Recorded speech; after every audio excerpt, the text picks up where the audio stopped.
The water is black. The wind howls. You are thousands of miles from any known landmass, trusting your life to the stars above and the wooden deck beneath your calloused feet, knowing that a single miscalculation means vanishing forever into the greatest ocean on Earth. The hull groans. Will you survive this night? Today, crossing an ocean is trivial. Airplanes fly safely overhead. Satellites map every square inch of the globe, transmitting precise coordinates to glowing screens. In climate-controlled rooms, where the concept of being truly lost has been almost entirely erased, the unknown is gone. How did your ancestors accomplish this? Without a compass, a sextant, or even a map, you are standing on a double-hulled voyaging canoe, a masterpiece of ancient engineering. The massive sails catch the trade winds. These twin hulls are carved from immense trees, bound tightly together, not by iron nails or bronze rivets, but by miles of meticulously hand-braided coconut fiber, known as senet, designed to flex and absorb the crushing kinetic energy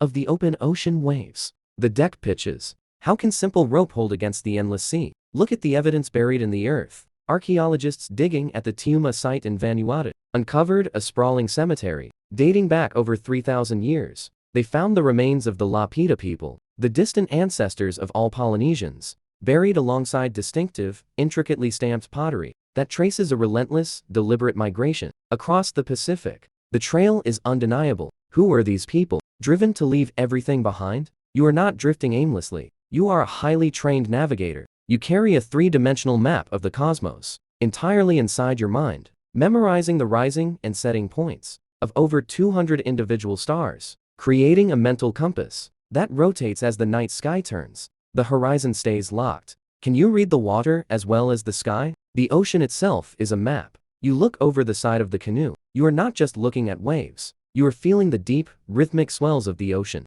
as they pass under the hull, identifying the subtle interference patterns created when a swell strikes a distant unseen island and reflects backward into the open sea. The water speaks. What is it telling you? Historians and archaeologists long debated whether these incredible voyages were intentional. For decades, some academics argued that the islands were populated by accident, insisting that early humans simply blew off course in storms and washed up on distant shores by sheer luck. The sea is vast. Could an entire civilization be built on accidents? The truth is far more calculated and far more terrifying. You are sailing deliberately into the wind. This is the great counterintuitive twist of early Pacific exploration. By sailing against the prevailing trade winds, you guarantee that if you find nothing but endless water, you can simply turn the canoe around and let the wind carry you safely back home. The strategy is brilliant. Why didn't other civilizations think of this? You are not just an explorer. You are a colonizer, carrying the seeds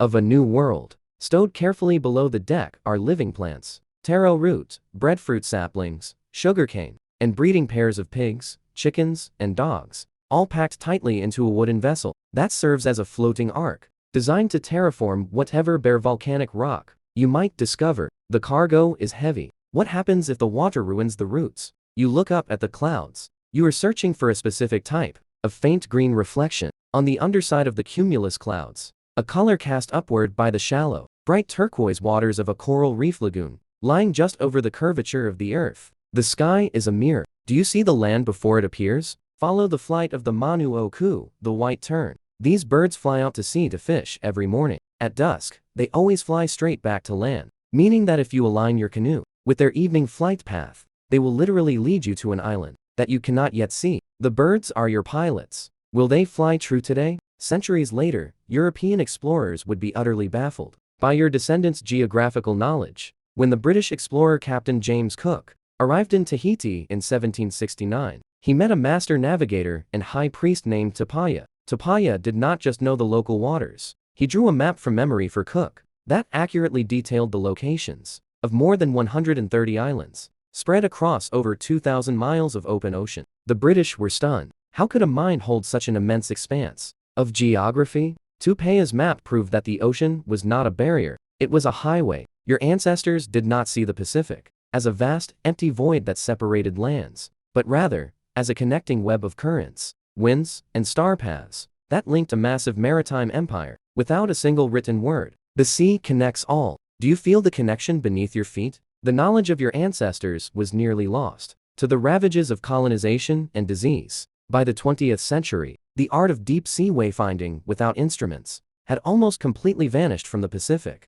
The ancient canoes rotted away. Would the old ways die entirely? A resurrection began in the 1970s. Anthropologist Ben Finney, along with Hawaiian artist Herb Kawainui Kane, founded the Polynesian Voyaging Society to build the Hakalea, a replica of an ancient double-hulled voyaging canoe, to prove once and for all that the ancestors navigated intentionally. The challenge was massive. Who could sail it if the knowledge was gone? They had to look to a tiny island in Micronesia. They found Mo Pielag, one of the last 6 men on Earth, who still fully possessed the ancient, unwritten knowledge of navigating by the stars, the swells, and the birds, and he agreed to teach a new generation the secrets of the sea. The mind is a compass. Can the modern brain relearn the old magic? Mo Pielag taught a young Hawaiian named Nainoa Thompson. Nainoa spent hundreds of hours in a planetarium, forcing his mind to absorb the star paths, eventually successfully navigating the Hakalea from Hawaii to Tahiti in 1980, without a single modern instrument,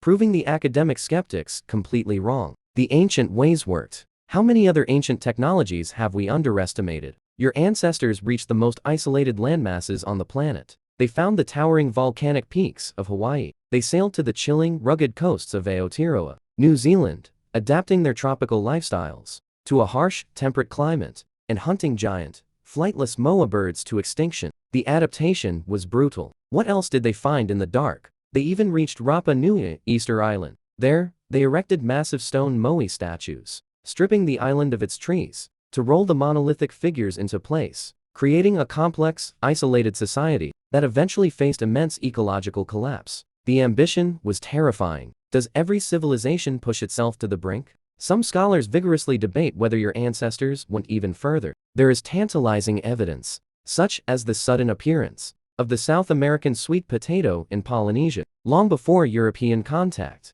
suggesting that these master navigators actually reached the coast of South America, traded with indigenous Americans, and successfully sailed back. The ocean is small. Did they discover the new world before anyone else? You stand at the steering paddle. The cold spray hits your face. You are not a myth, nor a primitive savage blown off course, but a highly skilled pilot, operating a complex, organic machine, born from thousands of years of accumulated scientific observation. The wind shifts. Will you adjust the sails in time? Every decision is life or death. If you misread the ocean swell, you will sail past the island. If you fail to notice the slight shift in the trade winds, the canoe will be pushed hundreds of miles into the empty ocean abyss, where starvation and dehydration will slowly take your crew. The stakes are absolute. Can you afford to close your eyes? Yet you do not fear the ocean. The ocean is your origin, your history, and your protector. You navigate not by conquering the natural world with steel and combustion, but by intimately understanding its subtle rhythms